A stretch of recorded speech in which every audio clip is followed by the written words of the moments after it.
ମୁଁ ଶ୍ରୀ ସଦାଶିବ ନାୟକ जिला आयोजन समिति अनुगुल सभापति राणी दुर्गावती 462तम बलिदान दिवस पालन अवसर रे आज ए आमसरमुंडा ठारे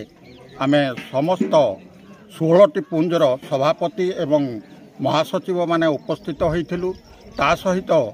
एही पुंजर माँ माने मध्य एठी उपस्थित होई महाराणी दुर्गावती जो गाथा जो महान से जो तांकर जो बलिदान ए गोंड साम्राज्य रक्षण पाई तांकर जो बलिदान विशेष भाव में आमे समस्ते सही समयर स्मृति को मन पकई आज एठी समस्ते मर्माहत हेले एवं सही रानी दुर्गावती किमिति अमर रहिबे से बाबद मध्य